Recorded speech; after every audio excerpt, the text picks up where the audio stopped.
An example I love to give is by Professor Lee with task-based activities. He advocates 4 different steps in a task-based activity. Again, this is in line with communicative language teaching, and it works very well with the languages that you are teaching. Okay? First, identify that desired outcome. Break down the topic into subtopics. Number 3, create and sequence concrete tasks for learners to do. For example, create lists, fill in charts, make tables. So your learners need to do something with this input.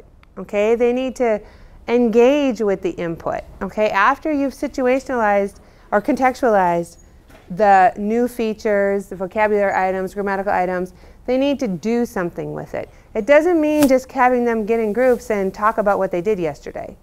Could somebody give me an example of a lesson that you created? We did a lot of activities, and one of them we did like commercial for how to sell fruit in the cultural market.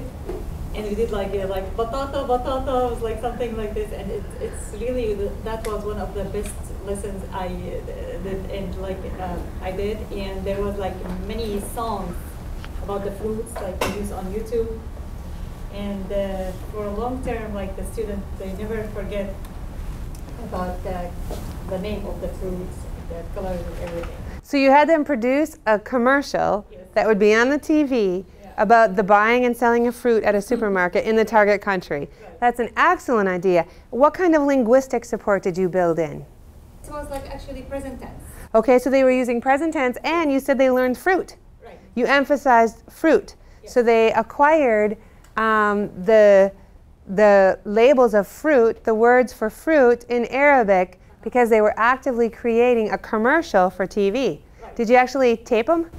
We did, yeah, but it was too much fun actually. That was one of the best lessons.